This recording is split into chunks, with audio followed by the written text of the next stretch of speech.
Assalamualaikum warahmatullahi wabarakatuh. Perkenalkan, nama saya Linda Yani. Saya mengajar di SDN Cakung Barat 08 pagi. Saya adalah calon guru penggerak angkatan 7. Berikut adalah aksi nyata saya, modul 1.4 budaya positif.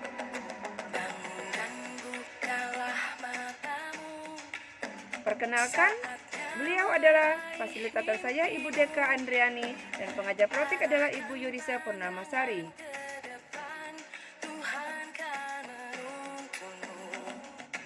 Berikut adalah rancangan tindakan untuk aksi nyata. Adapun latar belakangnya adalah murid tidak mengindahkan peraturan di dalam kelas yang mengakibatkan murid suka melanggar peraturan dan membuat dirinya seperti tidak terlihat kepribadian yang baik.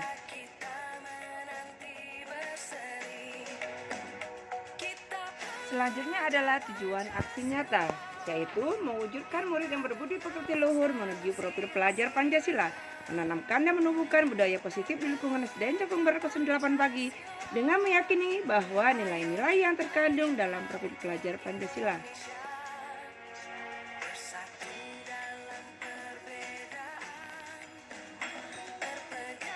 Tolak ukurnya adalah membuat keyakinan kelas, murid mampu menerapkan keyakinan kelas tersebut dan meningkatkan pembiasaan budaya positif di sekolah.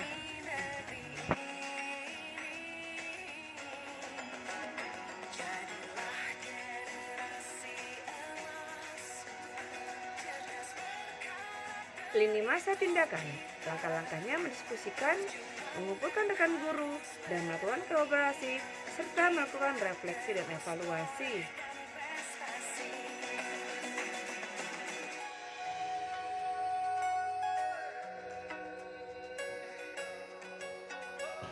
Adapun dukungan dari kepala sekolah dan rekan-rekan guru, sarana dan prasarana, serta peran orang tua yang membantu menumbuh kembangkan budaya positif di rumah.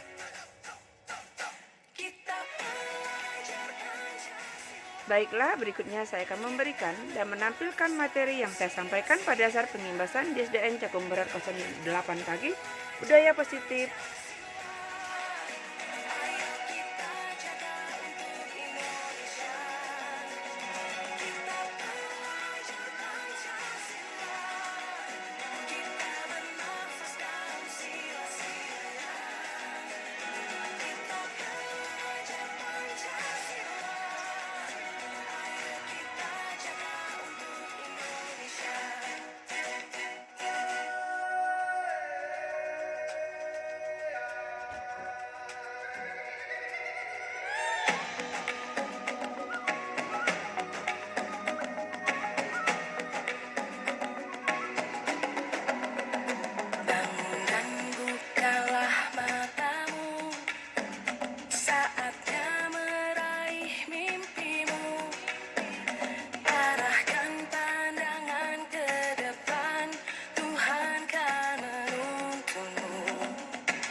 Itulah materi yang saya sampaikan pada saat pengimbasan. Berikut adalah aksi nyata. Selamat menyaksikan. Bismillahirrahmanirrahim. Assalamualaikum warahmatullahi wabarakatuh.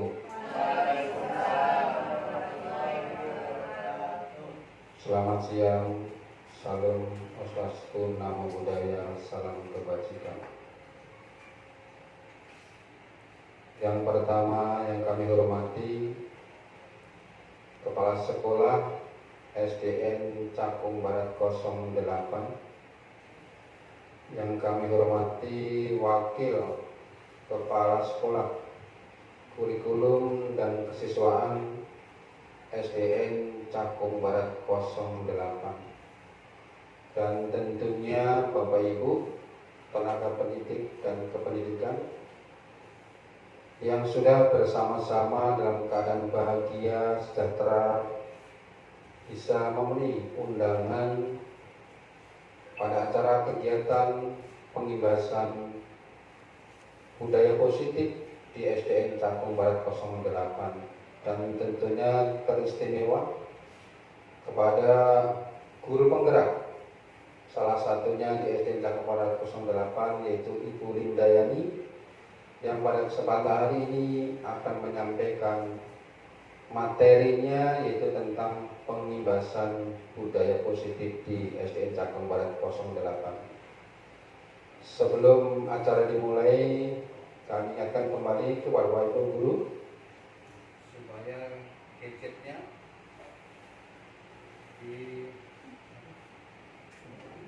kepada Bapak Ibu Guru selaku peserta pengimbasan budaya positif SDN Cakung Barat 08 untuk bisa menyesuaikan dengan penggunaan gadgetnya, HP-nya, mempersiapkan diri segala tulis yang diperlukan sehingga nanti Bapak Ibu Guru dapat mengikuti sebaik-baiknya dari awal sampai dengan akhir.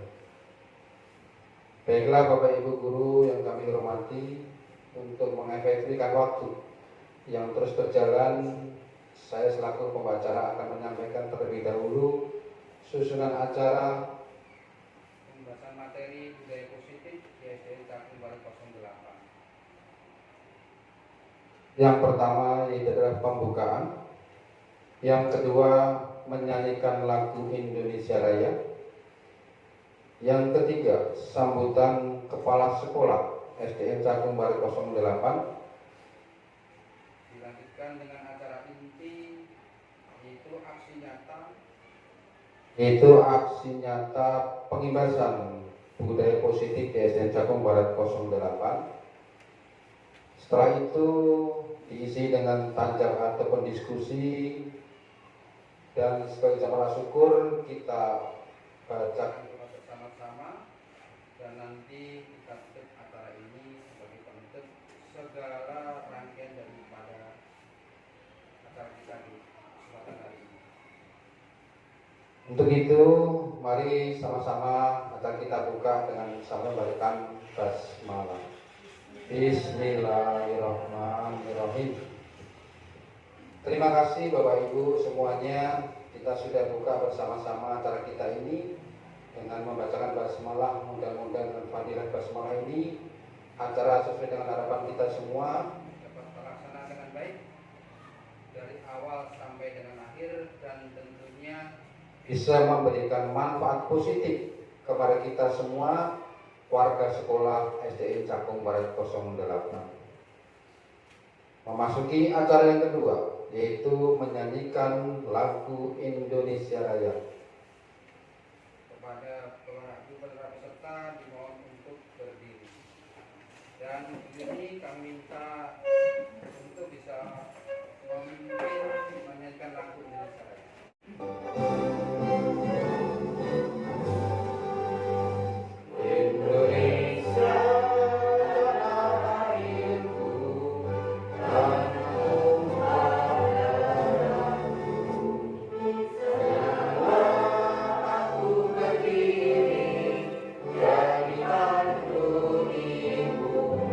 Terima kasih Bapak Ibu Guru, sudah sama-sama kita menyanyikan lagu Indonesia Raya sebagai Kepala Sekolah SDN Cakung Barat 08. Untuk itu kepada Ibu Widya Astuti MPD, waktu dan tempat kami persilahkan dengan segala hormat.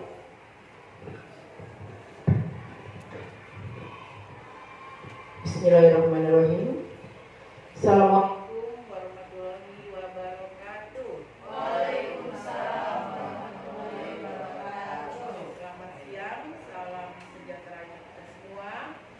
Bapak Ibu Guru yang sangat saya banggakan, khususnya kepada Ibu Lindayani, SPD SDN Cakung Barat 08. Pada kesempatan hari ini, saya selaku Kepala Sekolah di SDN Cakung Barat 08 mengizinkan kepada Ibu Lindayani untuk melakukan pengimbasan tentang pembiasaan budaya positif dengan harapan supaya budaya positif ini tetap dilaksanakan, tetap terlaksana di sekolah kami sebagai penerapan dari profil pelajar Pancasila yang sedang digalakkan berkaitan dengan kurikulum terbaru, yaitu kurikulum Merdeka. Teman-teman yang saya sayangi dan banggakan, saya ucapkan selamat mengikuti, diserap sebanyak-banyaknya ilmu yang diperoleh. Bluetooth has been disconnected. Untuk kemudian bisa diterapkan, disampaikan kembali kepada anak-anak sehingga budaya positif Bluetooth has been connected. dimanapun anak-anak kita berada, baik di sekolah maupun di lingkungannya. Demikian, terima kasih. Billahi taufik wa hidayah. Wassalamualaikum warahmatullahi wabarakatuh. Waalaikumsalam warahmatullahi wabarakatuh. Demikian tadi Bapak Ibu para peserta pengimbasan materi budaya positif di SDN Jagobarat 08. Sudah disampaikan tadi sambutan kepala sekolah kita. Harapannya adalah mudah-mudahan setelah di acara ini budaya positif itu dapat diterapkan, dapat diaplikasikan kepada seluruh warga sekolah SDN Jagobarat 08, baik di lingkungan sekolah maupun di lingkungan masyarakat. Baiklah Bapak Ibu para peserta yang kami hormati, kita akan masuki acara inti, yaitu aksi nyata pengimbasan budaya positif di SDN Jagobarat 08. Kami harapkan Bapak Ibu dapat diikuti dengan baik. Simaklah semua materi yang disampaikan oleh Ibu Lindayani. Segala sesuatu yang mau ditanyakan silakan dituliskan dulu ataupun acungkan tangan ataupun menyampaikan hal-hal yang perlu disampaikan sebagai unek-unek, sebagai masukan, saran ataupun perbaikan-perbaikan untuk kita semuanya. Itu selaku narasumber utama kepada Ibu Lindayani, waktu dan tempat kami persilakan dengan segala hormat.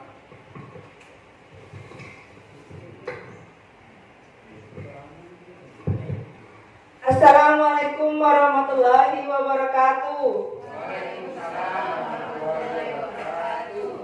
Terima kasih, alhamdulillah, Ibu Kepala Sekolah yang sudah hadir di ruangan kelas 6D, Ibu Wakil Kepala Sekolah, moderator, dan Bapak Ibu yang siap menerima atau berbagi ilmu pada hari ini tentang pengimbasan materi modul 1.4 budaya positif.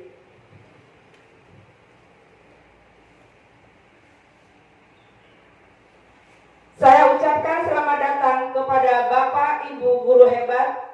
Mari kita bersinergi dan berkolaborasi untuk meningkatkan budaya positif di lingkungan SDN Cakung Barat 08 Pagi.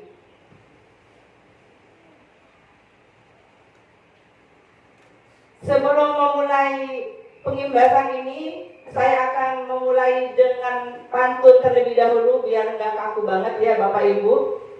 Pinang muda dibelah dua, anak burung mati dirangga.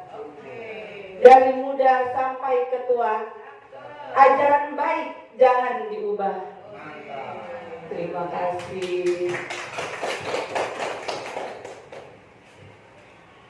Alhamdulillah, puji dan syukur kehadirat Allah Subhanahu wa taala yang berkat rahmat dan karunia-Nya pada hari ini saya bisa ada di hadapan Bapak Ibu untuk dalam rangka pengimbasan materi budaya positif modul 1.4. Modul 1.4 ini adalah salah satu modul yang sudah kami lalui. Nah, setiap modul akan ada aksi nyata. Hari ini, alhamdulillah, pengimbasan ini hanya kita berbagi dan sharing saja ya Bapak Ibu. Mungkin Bapak Ibu sudah mengetahui sebelumnya tentang budaya positif. Ya, kita hanya sharing saja, bukan menggurui atau maksud mendikte. Apa yang saya sampaikan ini hanya sedikit ilmunya. Mungkin Bapak Ibu banyak bisa mencari informasi dari yang lain. Ki Hajar Dewantara berpendapat bahwa pendidikan memberi tuntunan atau menuntun terhadap segala kekuatan kodrat yang dimiliki anak agar ia mampu mencapai keselamatan dan kebahagiaan yang setinggi-tingginya, baik sebagai seorang manusia maupun sebagai anggota masyarakat.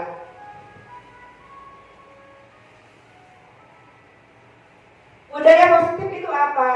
Budaya positif adalah suatu pembiasaan yang bernilai positif. Di dalamnya mengandung sejumlah kegiatan yang mampu menumbuhkan karakter. Budaya positif diharapkan menjadi wadah bagi guru untuk menuntun murid-muridnya sesuai dengan kodrat alam dan kodrat zaman. Dengan budaya positif menjadi tempat untuk berkolaborasi, berdiskusi, menumbuh kembangkan, guru akan selalu tergerak menuntun murid-muridnya agar berbudi pekerti luhur. Mari kita terapkan budaya positif menuju profil pelajar Pancasila.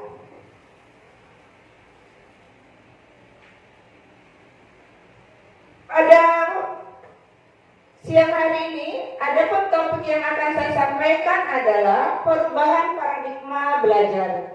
Yang kedua adalah konsep disiplin positif. Yang ketiga, motivasi perilaku manusia. Yang keempat, keyakinan kelas. Yang kelima, pemenuhan 5 kebutuhan dasar manusia. Yang keenam, 5 posisi kontrol. Dan yang terakhir adalah segitiga restitusi.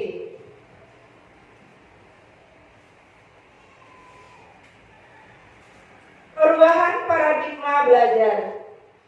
Pembelajaran paradigma baru merupakan pembelajaran yang berorientasi pada penguatan kompetensi dan pengembangan karakter dengan nilai-nilai Pancasila. Yang sebelumnya, objek pembelajaran dengan paradigma baru kita ubah pola pikir lama menjadi pola pikir baru sebagai subjek pembelajaran. Murid merupakan subjek pembelajaran. Dengan adanya perubahan paradigma baru disesuaikan dengan kodrat alam dan kodrat zaman. Pengertian atau maksud dari kodrat alam dan kodrat zaman di sini, di Indonesia terdiri dari 37 provinsi. Dengan adanya penambahan 3 provinsi baru dengan geografis yang berbeda-beda, itu otomatis murid pun akan mempunyai pengalaman dan karakter yang berbeda, disesuaikan dengan zaman sekarang. Mungkin dulu anak belajar hanya mencatat dan mencatat, tapi sekarang dengan pembelajaran dengan kondisi sekarang, anak bisa belajar dengan menggunakan media. Anak bisa belajar dengan berdiskusi, anak bisa belajar dengan berkolaborasi. Dengan pembelajaran yang nyaman, merdeka dan menyenangkan, jangan kita bebankan murid-murid kita dengan tugas-tugas yang melampaui atau tugas yang tidak tidak bisa kerjakan, tetapi kita menuntut mereka harus bisa. Pola pikir seperti itu perlahan-lahan kita ubah untuk menuju kepada kurikulum merdeka. Kita tuntun murid-murid untuk menjadi kreatif, bernalar kritis menuju profil pelajar Pancasila, dimulai dari beriman bertakwa kepada Tuhan Yang Maha Esa, berkebinekaan global, bergotong royong, kreatif, bernalar kritis, dan mandiri. Atau Bapak Ibu ada lagunya, bisa dinyanyikan? Belajar Pancasila, beriman dan bertakwa pada Tuhan Yang Esa dan berakhlak mulia. Bisa Bu? Bisa Bapak Ibu? Oke, boleh diterapkan sebelum memulai pembelajaran. Sekali lagi ya Ibu Bapak ya.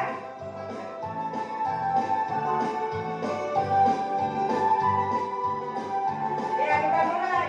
Belajar Pancasila, beriman dan bertakwa pada Tuhan Yang Esa dan berakhlak mulia, berkebinekaan global, gotong royong mandiri,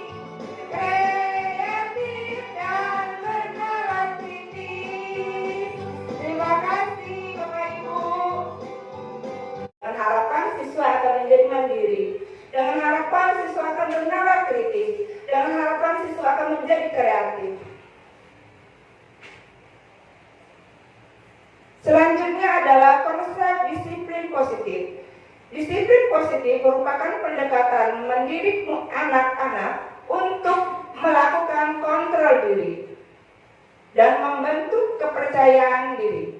Disiplin positif menurut Ki Hajar Dewantara dan Jan Kosen sebagai bentuk kontrol diri, yaitu belajar untuk kontrol diri agar mencapai tujuan yang mulia.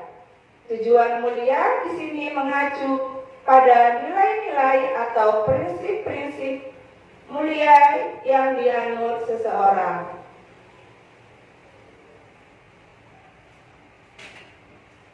Berikutnya adalah motivasi perilaku positif.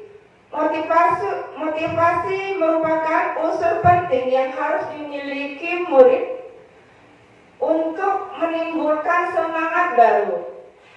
Menurut Jan Kosen dalam bukunya Restore School Discipline menyatakan ada tiga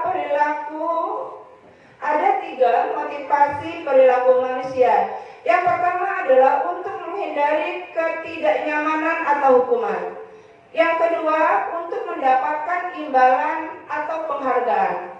Yang ketiga, untuk menjadi orang yang mereka inginkan dan menghargai diri sendiri dengan nilai-nilai yang mereka percaya. Pada poin 1, untuk menghindari ketidaknyamanan atau hukuman. Contohnya seperti ini. Misalnya ada murid, kita kasih tugas. Karena dia takut dengan gurunya, takut dihukum, maka tugas itu dikerjakan. Itu masuk ke dalam poin 1. Poin 2, untuk mendapatkan imbalan. Misalnya anak kelas 1 untuk Bluetooth has mengerjakan been tugas, disconnected. dia dikasih permen dengan gurunya. Tapi kalau gurunya tidak punya permen, gimana? Nah, itu masuk ke dalam poin 2. Yang Bluetooth ketiga has been adalah connected. untuk menjadi orang yang mereka inginkan dan menghargai diri sendiri dengan nilai yang mereka percayai. Ini adalah poin yang terpenting. Pada poin ini, siswa merasa tugas yang dia kerjakan adalah kebutuhan, tanggung jawab dia yang harus dia kerjakan, tidak melihat apakah dia dipuji, tidak melihat apakah dia dikasih penghargaan atau dikasih hukuman. Karena murid tersebut merasa itu merupakan tanggung jawab seorang pelajar yang harus dilaksanakan.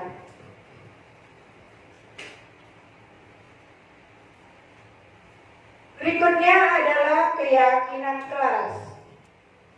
Keyakinan kelas itu apa sih, Bu, Bapak? Keyakinan kelas itu adalah salah satu disiplin positif yang bisa kita terapkan dalam membangun budaya positif di sekolah.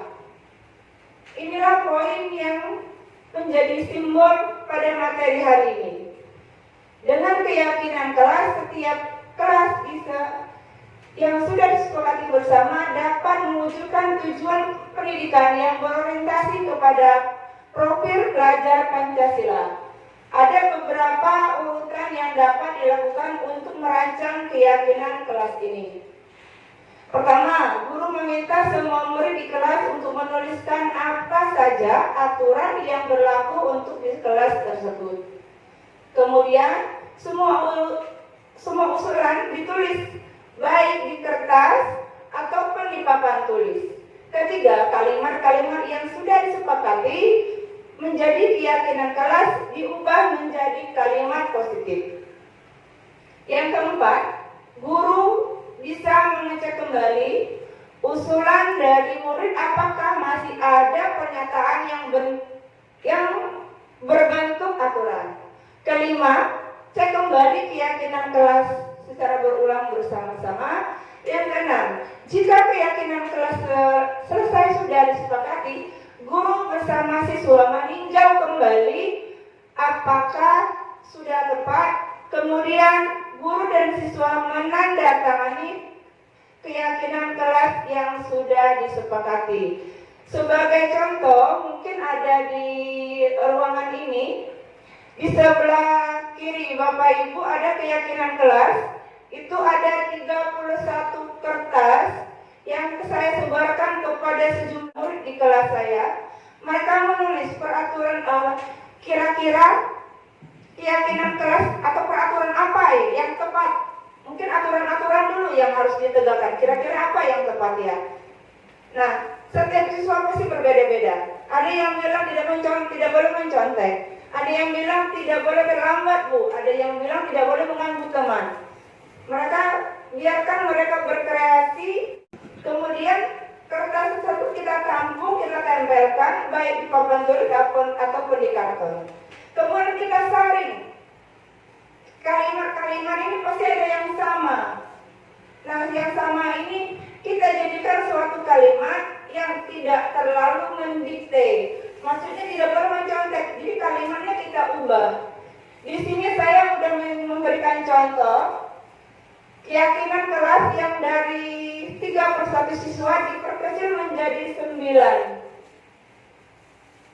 Yang pertama, jika ada teman yang saling mengolok-olok atau tidak mau berteman dengan teman yang lain, saling membedakan suku, di situ kita cukup menuliskan saling menghormati dan menghargai sesama teman. Ada kadang-kadang anak murid yang buang sampah sembarangan. Kadang-kadang buka sampahnya ditaruh di kolong meja. Boleh kita menulis menjaga kebersihan di dalam kelas. Kenapa ada tulisan di dalam kelas? Kenapa tidak di sekolah saja? Karena ini adalah merupakan keyakinan kelas. Nah, saya akan memberikan video. Kita akan menyaksikan bersama-sama bagaimana siswa kelas 6D membuat keyakinan kelas. Contoh video keyakinan kelas yang sudah saya buat beserta anak-anak murid kelas 6D. Latar belakang, murid merupakan generasi selanjutnya yang akan menjalankan kegiatan-kegiatan atau semua bidang yang akan kita capai. Setiap murid mempunyai hak dan kewajiban yang sama. Murid adalah generasi penerus. Makanya setiap kegiatan apapun yang ada di sekolah, itu guru harus berpihak pada murid.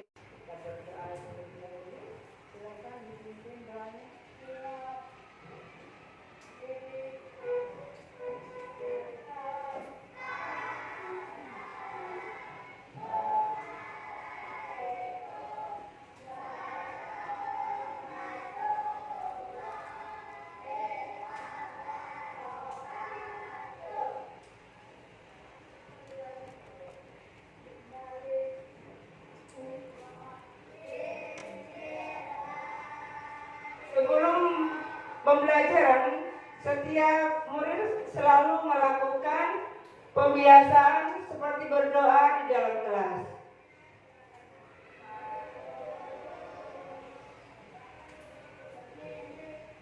Pembiasaan selanjutnya yang biasa dilakukan adalah menyanyikan lagu wajib Indonesia Raya yang dilakukan atau dipimpin oleh setiap murid secara bergantian.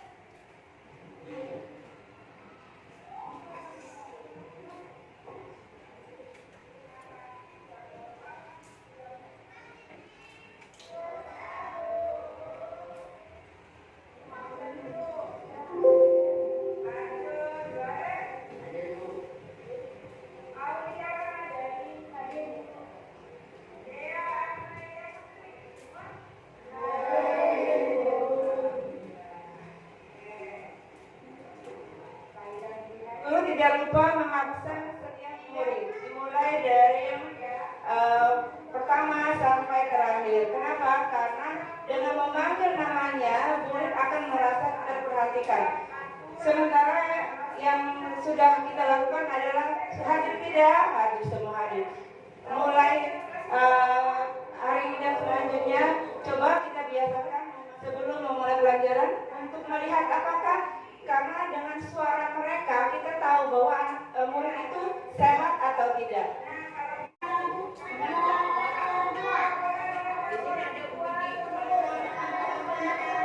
Ya, yang dilakukan guru dan murid sekarang adalah bertanya aturan apa yang tepat yang akan diyakini di dalam kelas tersebut. Tidak boleh mengobrol. Ada yang murid mengatakan boleh tidak meminjam orang temannya.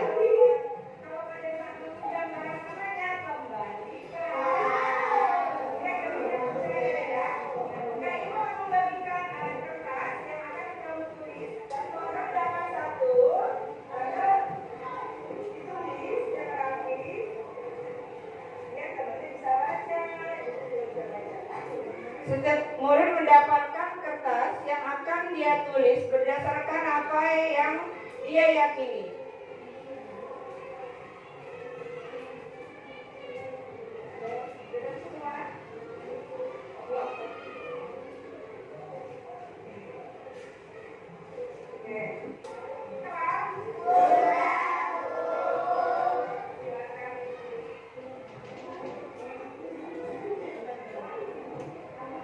Biarkan mereka berkreasi dengan kreativitasnya masing-masing.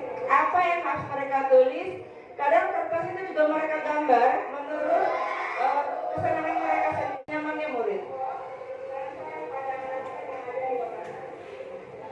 Jika sudah selesai menulis yang murid yakini, mereka akan menempel kertas tersebut pada lembar karton atau papan tulis.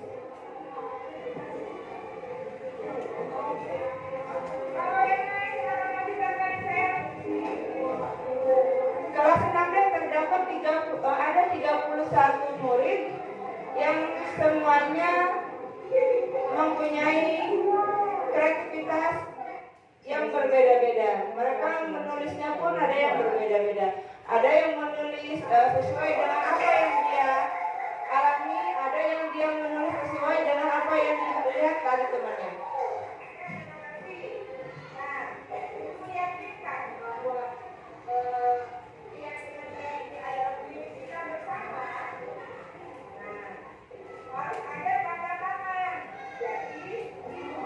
Ini yang saya maksud, setiap guru setelah membuat keyakinan bersama muridnya menandatangani supaya apa yang mereka tulis itu mereka ikut bertanggung jawab karena sudah merupakan kesepakatan di antara guru dan murid.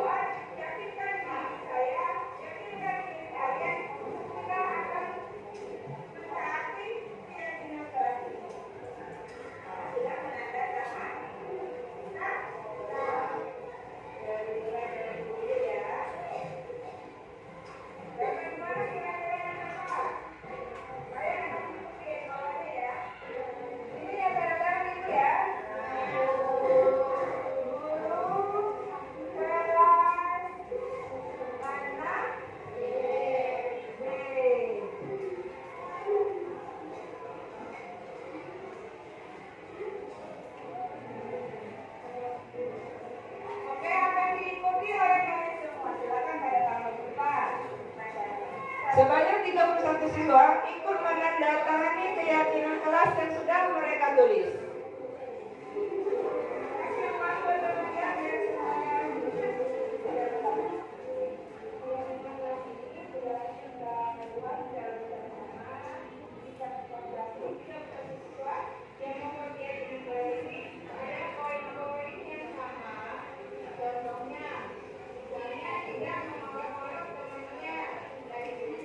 Jika ada yang sama, jika menulis aturan yang sama, disitulah peranan guru dan murid untuk menulis kembali kalimat yang tepat pada keyakinan kelas tersebut.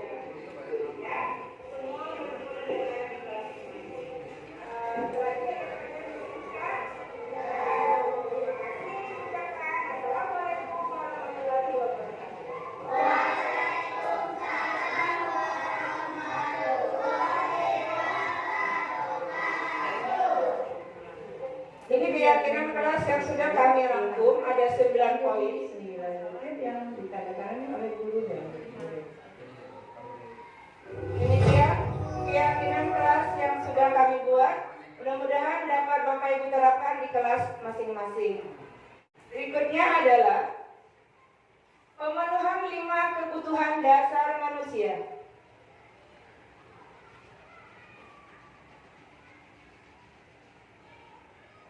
Kebutuhan manusia dapat diartikan sebagai sesuatu yang dibutuhkan oleh manusia atau keinginan manusia yang harus terpenuhi demi tercapainya kepuasan rohani maupun jasmani untuk keberlangsungan hidupnya. Setiap manusia mempunyai kebutuhan yang berbeda-beda. Berikut adalah 5 kebutuhan dasar manusia. Seperti pada logo seperti ini. Yang pertama adalah kebutuhan bertahan hidup. Di sini maksudnya makan, minum, sehat, merasa aman, nyaman, merupakan contoh dari kebutuhan bertahan hidup. Berikutnya adalah kasih sayang dan rasa diterima atau kebutuhan untuk diterima. Kebutuhan ini berkaitan dengan aspek sosial dan aspek psikologi. Contoh, kebutuhannya adalah rasa diterima di dalam lingkup tertentu, di dalam kelas, rasa dicintai, apakah dicintai dengan temannya, apakah dicintai dengan lingkungannya dan keluarganya. Berbagi. Di sini kita menerapkan kepada murid untuk saling berbagi dan bekerja sama, saling berawal dan penguasaan. Kebutuhan pengakuan atas kemampuan. Ketika seseorang ingin didengar, diakui, dianggap, berprestasi, memimpin, menjadi kompeten, maka sesungguhnya orang tersebut memiliki kebutuhan untuk atau akan kekuasaan dan penguasaan. Selanjutnya adalah kebebasan. Ketentuan akan pilihan. Setiap orang bebas untuk mandiri, untuk mengekspor apa yang dia miliki, untuk menerapkan apa yang dia dapat kepada orang lain, untuk menularkan, untuk sharing, dan untuk berbagi. Yang selanjutnya terakhir adalah kesenangan. Kebutuhan untuk merasa senang. Kebutuhan ini memang terlihat sepele, tetapi itu mendominasi yang lain. Rasa senang, gembira, humor, dapat tertawa dengan gurauan, tantangan dan pembelajaran bermakna, bermain sambil belajar. Makanya pada kurikulum Merdeka, bagaimana pemerintah menerapkan agar murid-murid bisa merdeka, bisa nyaman, bisa belajar dengan apa yang dia kehendaki. Terkadang pada saat sebelumnya kita menerapkan pembelajaran yang sama kepada setiap murid. Pada pembelajaran atau pada kurikulum Merdeka kita tidak bisa memberikan materi yang sama kepada murid. Atau misalnya seperti ini. Bu, hari ini kita belajar tentang bunga dahlia. Terus temannya bilang, Bu, kita belajar tentang bunga sepatu aja. Itu boleh gurunya menuruti apa yang dikehendaki murid.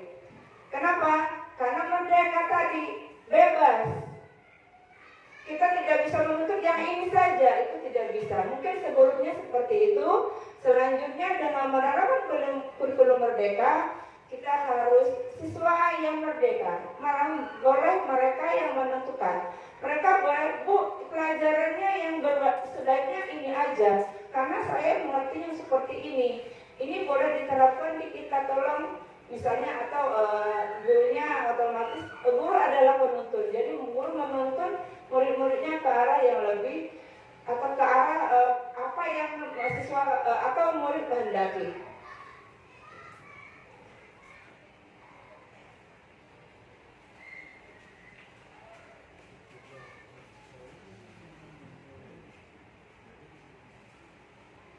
Berikutnya adalah 5 posisi kontrol.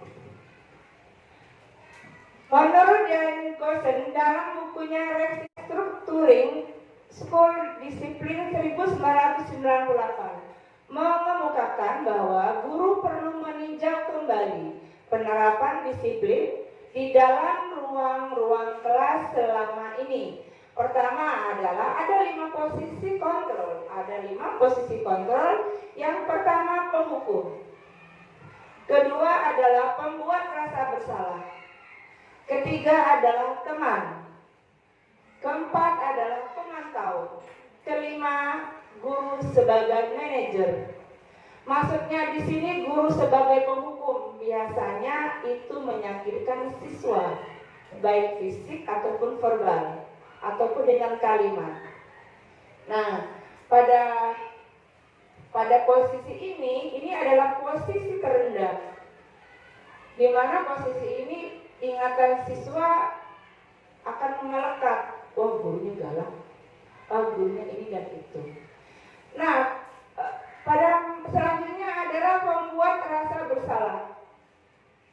Pada pembuat ini mungkin lebih halus dibandingkan penghukum, karena kalau penghukum tadi langsung otomatis saat itu gurunya tidak berpikir apakah itu tepat atau tidak. Nah, tapi di sini tetap saja yang disalahkan adalah siswa. Kamu, karena kamu. Coba kalau kamu tidak seperti itu, tidak akan seperti ini. Jadi murid tetap merasa bersalah. Pada fase teman sebenarnya di sini juga guru sudah cukup baik pada posisi kontrolnya, karena dia menganggap muridnya adalah teman, atau muridnya menganggap gurunya sebagai teman. Tetapi jika pada saat gurunya tidak sesuai yang dia harapkan, Pak Guru biasanya temenan, saya nggak mau ngerjain, saya nggak mau, Pak Gurunya nggak ada. Nah, pada contoh seperti ini ada posisi negatifnya, karena yang diharapkan gurunya, belum tentu guru lain yang dianggap teman. Selanjutnya adalah pemantau. Pada pemantau, mengawasi guru. Kita bertanggung jawab atas perilaku terhadap orang-orang yang kita awasi. Itu anak ngapain ya? Itu anak kok diem? Itu anak kok tugasnya udah nggak dikerjakan? Udah selesai belum? Nah, pada saat seperti ini guru posisinya sebagai pemantau. Posisi yang terbaik adalah posisi manajer. Bagaimana guru mengatur? Pada posisi manajer ini, posisi mentor di mana guru berbuat sesuatu bersama dengan murid. Mempersilakan murid untuk mempertanggungjawabkan apa yang dilakukannya. Ini adalah 5 posisi kontrol. Saya harap Bapak Ibu semua berada di posisi 5. Walaupun terkadang posisi 1 paling sering. Sebelum saya mengikuti guru penggerak, calon guru penggerak, mungkin saya termasuk posisi 1.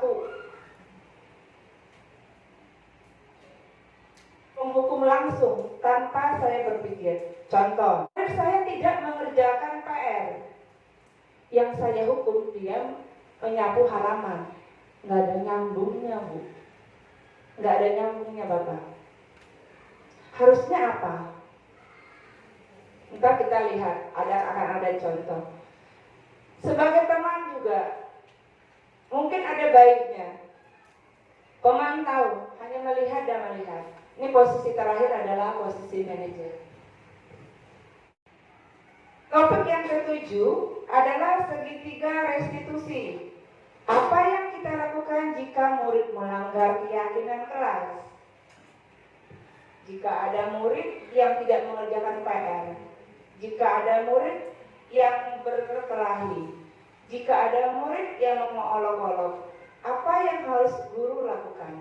Sebagai kasus contoh di sana, saat pembelajaran praktik ada murid tidak mengerjakan PR sesuai dengan kesepakatan kelas. Kebiasaan selama ini adalah membuat mereka tidak nyaman atau langsung maafin. Kita cenderung memperhatikan kesalahannya, tidak tahu apa yang murid alami. Kenapa dia tidak mengerjakan? Kita langsung mengejas dia tidak menyelesaikan tugasnya.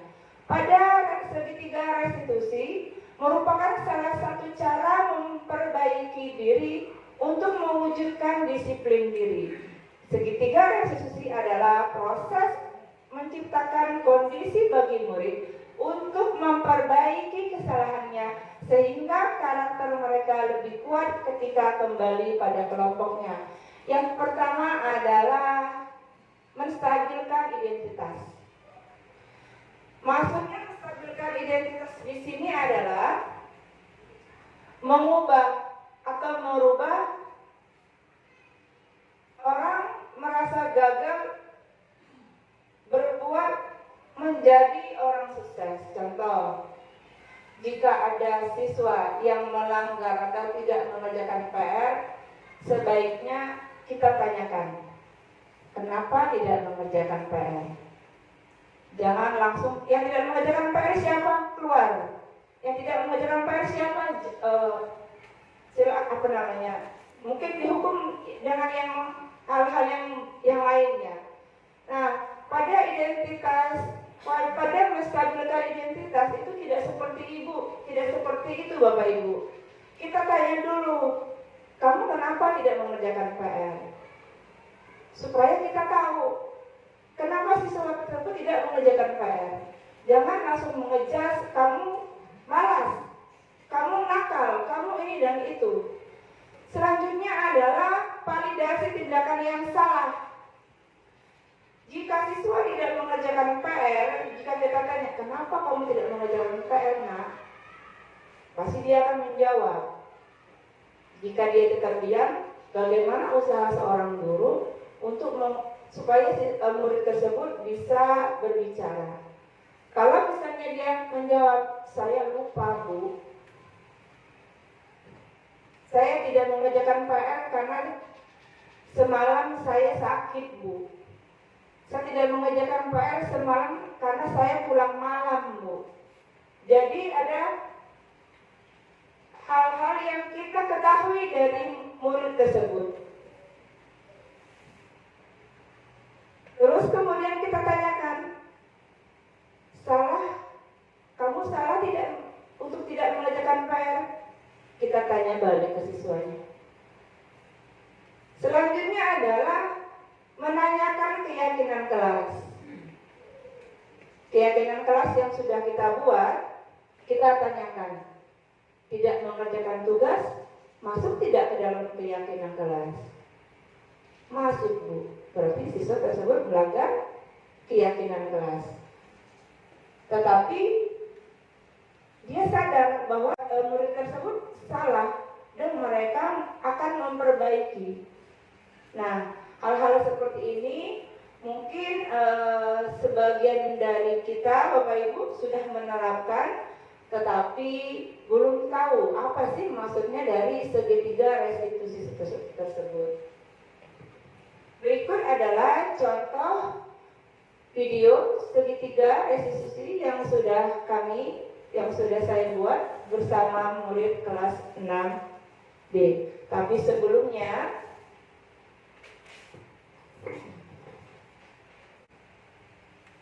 dari tadi kita sudah mendengar kata hukuman, kita sudah mendengar kata konsekuensi, kita sudah mendengar kata restitusi. Apa sih perbedaannya? Hukuman adalah sesuatu yang menyakitkan seperti yang tadi saya katakan dan sifatnya mendadak tanpa guru berpikir itu cocok atau tidak, tepat atau tidak hukuman tersebut. Yang kedua adalah konsekuensi, telah disepakati bersama dan pelanggar dibuat tidak nyaman untuk sementara. Yang ketiga adalah restitusi, seperti yang tadi saya gambarkan pada segitiga restitusi, memberikan kesempatan kepada murid untuk disiplin positif. Ya, ini adalah contoh hukuman, konsekuensi, dan restitusi. Berdasarkan tadi keterangan yang apa sih hukuman, apa sih konsekuensi dan restitusi, Ini adalah salah satu contoh. Siti mencoret-coret di buku Tini. Ibu guru meminta Siti segera membersihkan coretan di buku Tini. Tindakan ibu guru tersebut adalah penerapan. Apakah dari hukuman, konsekuensi, atau restitusi? Saya mau bertanya kepada Bapak Ibu, apakah berdasarkan kalimat yang pertama itu merupakan hukuman atau konsekuensi atau restitusi? Karena Siti mencoret-coret buku, kemudian ibu guru meminta Siti membersihkan coretan yang di buku Tini. Hukuman atau konsekuensi, Bapak Ibu? Ya? Ya, yang benar adalah konsekuensi. Kenapa? Karena sesuai. Karena dia harus bertanggung jawab. Dia yang mencoret, harus dia yang bersihkan. Jangan misalnya, nah selanjutnya kita lihat, Emo datang terlambat ke sekolah sekitar 20 menit. Pak Hasan marah sekali karena Eno sudah seringkali terlambat. Tanpa berpikir panjang, Pak Hasan langsung memarahi Eno. Kemudian berlari keliling lapangan basket sebanyak 10 kali. Tindakan Pak Hasan di sini adalah sebuah penerapan apakah ya Bapak Ibu? Hukuman. Kenapa dikatakan hukuman? Karena Pak Hasan dia bukan guru olahraga. Tidak tepat jika dia disuruh berkeliling lapangan basket. Pak Hasan ini adalah guru PJOK. Dia boleh menghukum dengan berlari seperti di lapangan, karena emang itu tujuan dari olahraga. Tapi jika dia bukan guru olahraga, kita memberikan hukuman yang berbeda dan tidak ada kaitannya dengan datang terlambat dengan lari, itu hal yang berbeda atau hal itu merupakan hukuman. Tidak tepat jika dikatakan konsekuensi. Jadi perbedaan selanjutnya adalah pada dasar hukuman dia langsung kena, langsung fisiknya dia berlari. Nah tapi pada saat konsekuensi, apa yang kamu kerjakan itu kamu harus bertanggung jawab. Itu merupakan konsekuensi. Jadi harapan kita untuk kedepannya, berilah konsekuensi kepada siswa, kepada murid yang tidak mengikuti keyakinan kelas masing-masing. Jangan kita memberikan hukuman yang tidak sesuai atau mendadak atau menyakitkan dengan kalimat dan eksplisit. Berikut adalah contoh praktik segitiga restitusi dari kelas 6D yang sudah saya buat bersama siswa.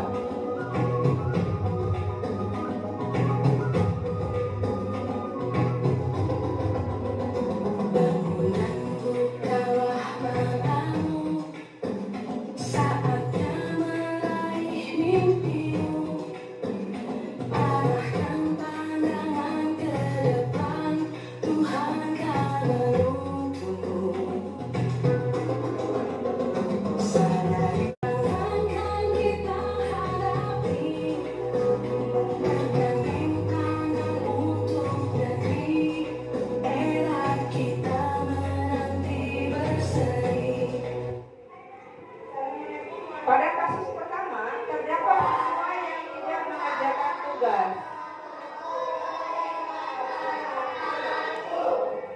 Tugasnya dikumpulkan ya.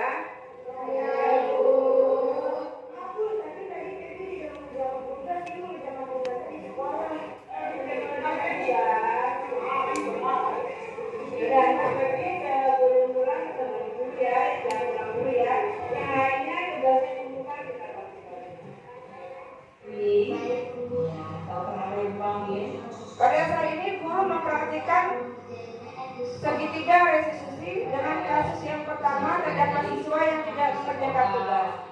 Yang pertama adalah menstabilkan identitas. Bertanya, kenapa siswa tidak mengerjakan tugas tersebut? Bilang semua? Semua. Apa itu? Makan. Terus? Tidur coba mbaknya. Bangun jam berapa? Bangun jam 5:30. Salah subuh enggak? Nah, udah jemaah satu sholat wajib ditinggalkan. Dari perbuatan yang kurang baik bisa ditingkatkan menjadi lebih baik lagi.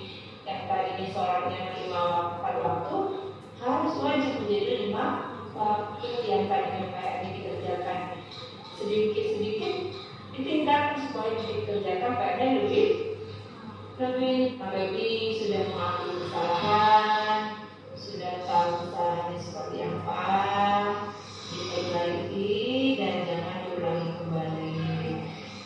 Pada kali ini adalah masa yang kedua ada PR itu merupakan tanggung jawab yang harus dikerjakan, bukan karena buruk, tetapi itu merupakan ketidaknya yang salah menanyakan keyakinan kelas. Murid akan menjawab keyakinan kelas berdasarkan apa yang dia pahami. Ya, saja ambil tasnya sekarang.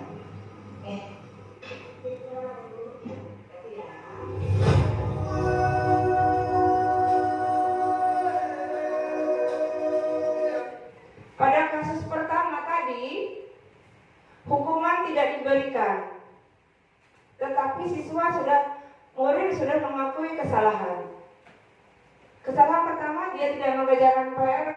Dengan murid tadi sudah mengakui kesalahan, memperbaiki kesalahan, dia tidak merasa bahwa dia dihukum terlalu menyakitkan, sehingga dia bisa kembali pada kelompoknya. Artinya dia tidak merasa minder, karena setelah murid dihukum, biasanya murid yang lain akan mengolok-olok. Berikutnya adalah kasus yang kedua.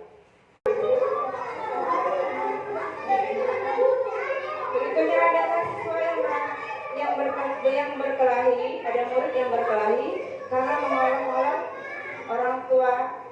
Ayo kita bangun berindah yuk ya.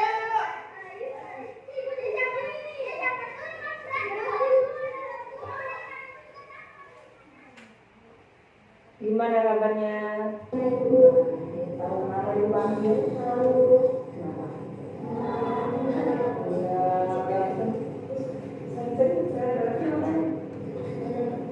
Ya, orang tua Indonesia nah, berarti salah ya, jangan ulangi lagi. Kenapa bisa seperti itu? Pada kasus kedua, murid merasa bersalah karena perbuatan yang dia ucapkan kepada temannya. Tidak boleh namanya disebut-sebut di sekolah, apalagi alasan untuk mengolok itu perbuatan yang tidak baik.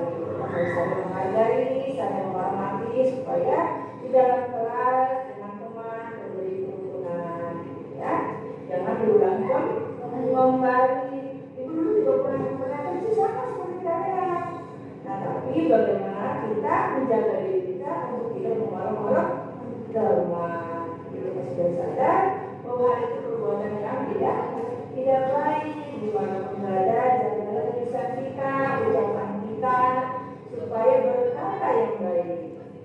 Nah, saya cuma sudah tahu, ya ibu barusan maafin karena anak-anak sebelum kalian memang sering mengolok-olok teman atau orang tua, tapi setelah menyadari sudah boleh jangan diulangi kembali. Ayo maaf-maafan anak-anaknya. Ya, kita lantas menunggu. Ya. Jangan lupa besok nggak boleh mau kembali ya. Silakan ambil tasnya pulang ke rumah.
kesimpulan kedua kasus tadi, berdasarkan skenario penanganan kasus yang dilakukan guru dengan segitiga restitusi, diharapkan seorang guru dapat memposisikan dirinya sebagai manajer dengan mengajukan pertanyaan-pertanyaan yang bermakna, yang membuat murid menjadi lebih baik, jujur, percaya diri, mandiri, dan penuh rasa tanggung jawab. Baiklah Bapak Ibu, kita sudah berada di hari ini, kita asma'kan dulu, bisa siap? Siap, ayo. Saya sadar saya sehat bersemangat kuat. Saya sadar hidup sehat bersemangat kuat. Sekali lagi, saya hidup sehat hidup saya sadar hidup sehat bersemangat. Ya, tepuk tangan untuk kita semua. Terima kasih. Kayaknya harus berdiri nih. Atau ada yang mau memimpin speaking berikutnya? Boleh kok, tidak harus saya. Boleh Bapak Ibu? Ayo, boleh Bu Yu? Boleh, silakan. Tepuk tangan dulu buat Bu Yuni.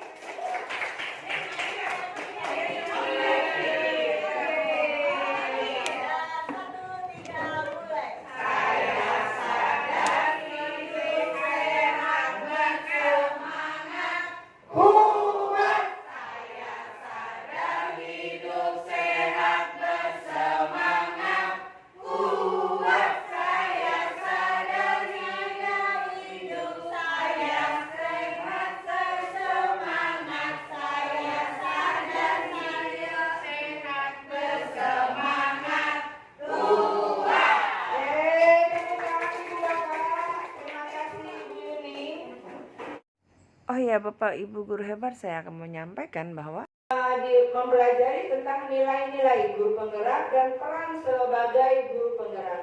Jadi kadang-kadang mungkin kita tanpa kita sadari peran kita sebagai guru di sekolah itu apa?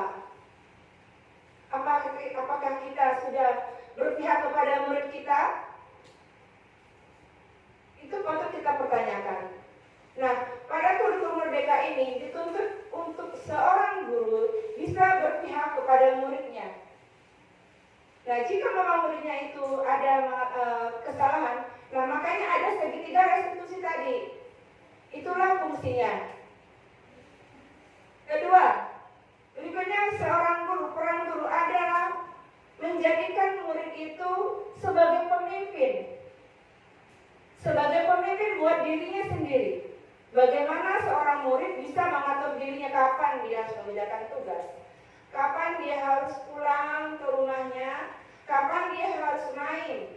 Itu harus mempunyai jiwa pemimpin, kurang lebih seperti itu. Jika seorang murid sudah mempunyai jiwa disiplin, dia bisa mengatur hari-harinya untuk belajar lebih tertib, untuk belajar disiplin, agar apa yang disampaikan gurunya akan lebih terserap. Jika seorang murid sudah mempunyai jiwa kepemimpinan.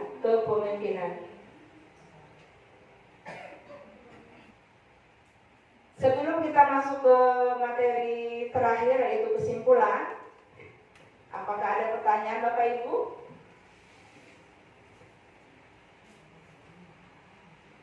Apakah perbedaan konsekuensi hukuman dan restitusi bisa dipahami? Karena itu bisa kita terapkan kepada murid-murid kita di sekolah. Pembiasan-pembiasan yang sudah ada di SD Cakung Barat 08 pagi kita bisa terapkan dan kita bisa tingkatkan supaya murid-murid kita bisa menuju ke 6 profil Pancasila yang dijalankan oleh Kemendikbud. Kesimpulannya adalah budaya positif merupakan kebiasaan atau perilaku positif yang disepakati bersama untuk dijalankan dalam waktu yang lama. Jika kebiasaan positif ini membudaya, maka nilai-nilai karakter yang diharapkan akan terbentuk pada diri murid. Lingkungan sekolah merupakan tempat dalam pembentukan karakter murid, sehingga perlu membangun budaya positif tersebut.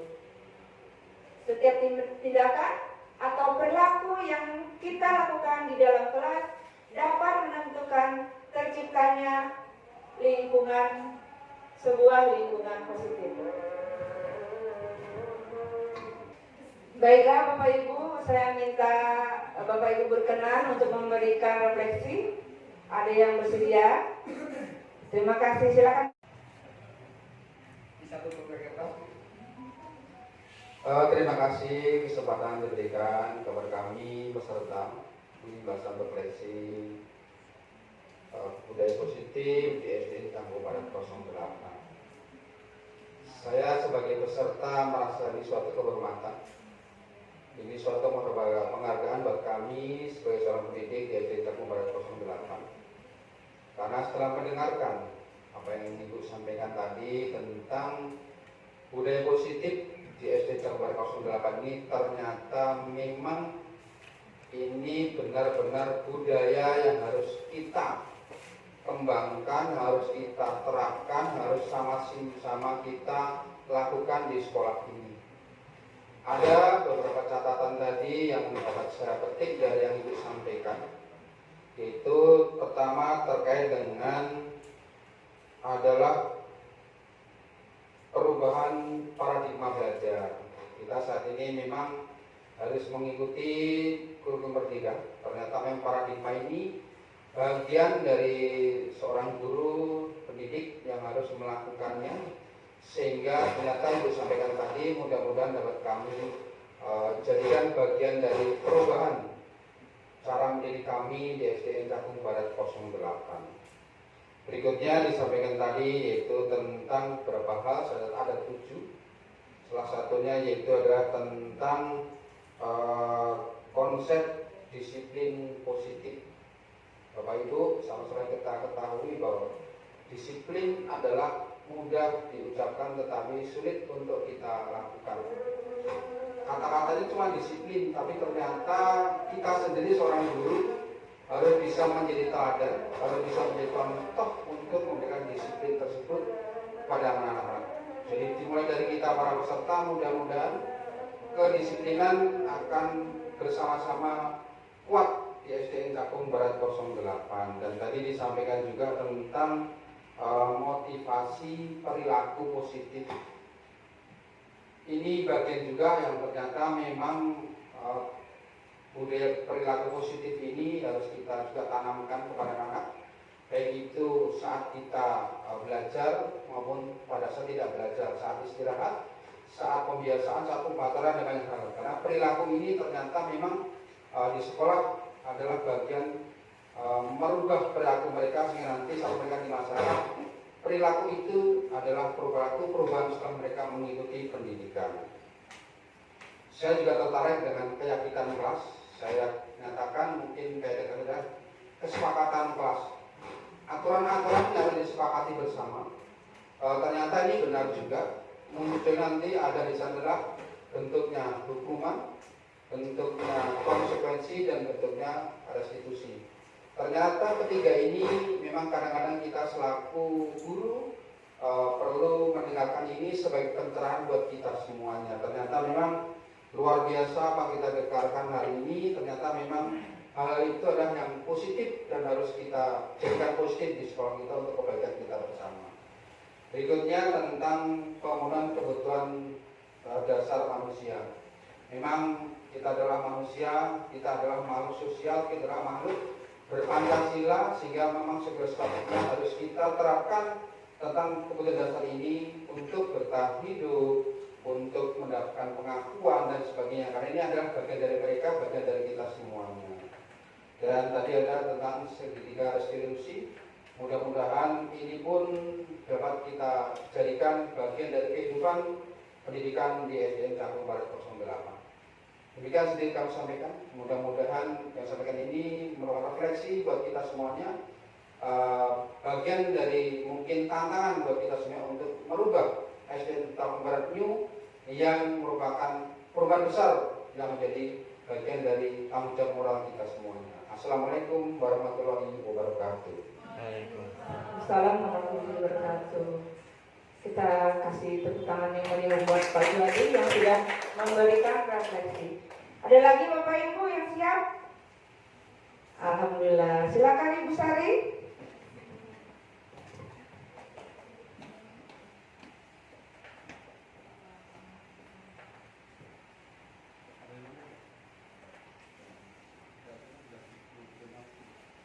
Assalamualaikum warahmatullahi wabarakatuh. Alhamdulillah, terima kasih kepada Ibu Linda yang sudah memberikan kesempatan kepada saya.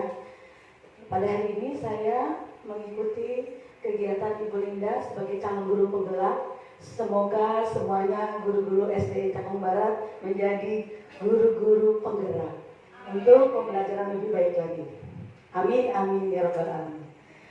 Yang saya dapatkan pada kesempatan ini sangat banyak. Terima kasih Ibu sudah memberikan materi yang intinya untuk memajukan peserta didik kita, yaitu murid kita.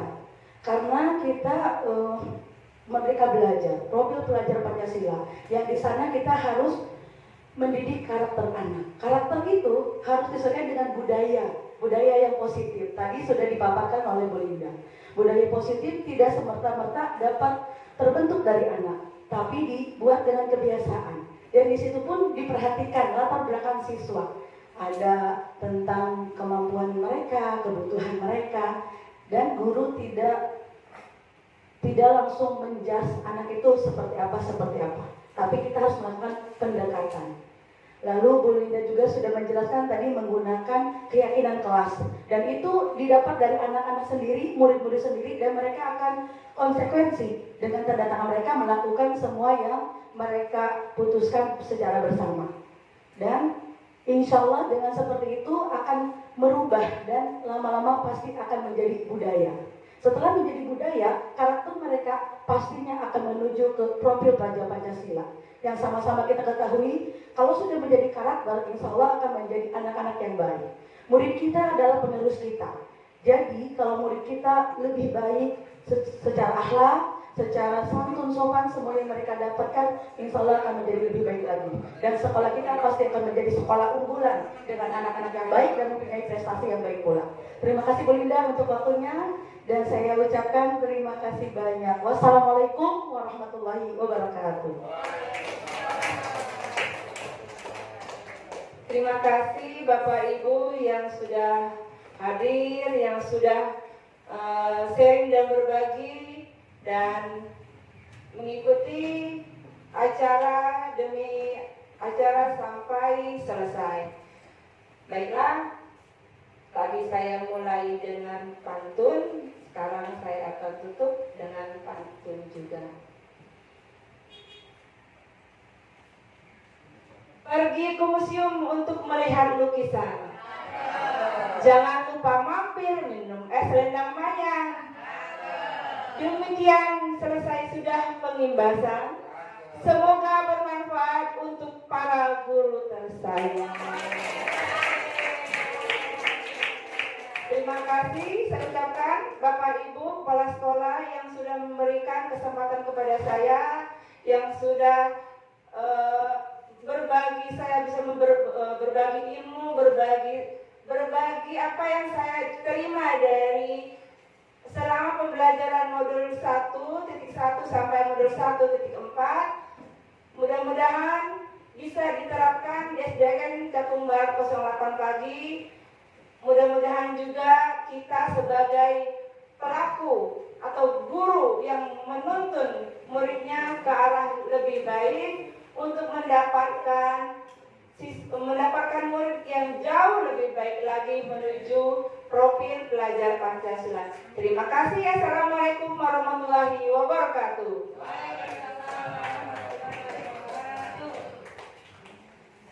Demikian tadi Bapak Ibu para peserta pengimbasan budaya positif di SD Cakung Barat 08. Materi dari awal sampai dan akhir sudah sama-sama kita simak, sudah sama kita ikuti. Mudah-mudahan ini bagian dari kehidupan keluarga besar SD Cakung Barat 08 dapat kita tularkan kepada warga keluarga besar SD Cakumbari 08, dan tentunya kita sebagai peserta berharap setelah acara ini nanti dapat diteruskan kembali ke anak-anak. Terima kasih Bapak Ibu Guru sudah mencatat, sudah mendengarkan dan sudah mencatat acara ini dengan sebaik-baiknya. Untuk itu kita akan segera memasuki acara berikutnya, yaitu doa. Mudah-mudahan dengan doa ini keselamatan, keberkahan untuk kita semuanya selalu menyertai kita semuanya. Untuk itu kepada Pak Ustadz, silakan untuk memimpin doa. Mari kita sama-sama aminkan.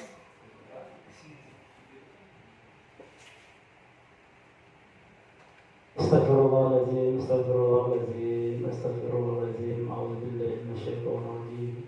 Bismillahirrahmanirrahim. Alhamdulillahi rabbil alamin, hamdan syakirin, hamdan na'imin, hamdan nafi'in, wa huwa yukafi majidah. Ya Rabbana lakal hamdu kama yanbaghi li jalali wajhikal karim wa azimi sultanik. Allahumma shalli ala sayyidina Muhammad wa ala ali sayyidina Muhammad. Allahumma inna nas'aluka salamatan fid din wa afiyatan fil jasad wa ziyadatan fil ilmi wa barakatan fil rizqi wa tawbatan qabla al-maut wa rahmatan inda al-maut. Allahumma hawwin alaina fi syaqratil maut wan najata minan nar wal afwa inda al-hisab. Allahumma inna nas'aluka ridhaka wal jannah wa na'udzu bika min sakhatika wan nar. Allahumma innaka afuwwun karim tuhibbul afwa fa'fu anna wa walidina wa an jami'il muslimin wal muslimat wal mu'minin wal mu'minat bi rahmatika ya arhamar rahimin. Allahumma rabbana la tuzigh qulubana ba'da idh hadaytana wa hab lana min ladunka rahmah innaka antal wahhab. Rabbana atina fid dunya hasanah wa fil akhirati hasanah wa qina adhaban nar. Subhana rabbika rabbil izzati amma yasifun. Wassalamu ala al-mursalin walhamdulillahi rabbil alamin. Wassalamualaikum warahmatullahi wabarakatuh. Terima kasih Bapak Ustadz Rusli sudah berkenan memimpin doa sebagai bagian akhir dari acara pengibasan budaya positif di SD Cakumbari 08. Saya selaku pembawa acara tentu mengucapkan terima kasih atas partisipasi Bapak Ibu semuanya, atas kehadirannya. Mudah-mudahan menjadi catatan amal kebaikan kita bersama dan mudah-mudahan membawa kemajuan untuk SDN Cakumbari 08. Saya tentunya ada salah kata, khilaf perbuatan ataupun sajian dari panitia yang disiapkan kurang berkenan di Bapak Ibu, mohon dimaklumi dan dimaafkan. Dan menutup acara ini, apabila Bapak Ibu yang kurang memahami dari materi tadi, boleh ditanyakan langsung kembali kepada narasumber kita. Demikian dapat kami sampaikan. Mari sama kita tutup dengan membacakan hamdalah. Alhamdulillahirrahmanirrahim. Terima kasih Bapak Ibu. Silahkan kita pilih masuk ke kelas masing-masing. Mudah-mudahan hari ini kebahagiaan, keberkahan selalu bersama kita dan keluarga kita semuanya. Assalamualaikum warahmatullahi wabarakatuh.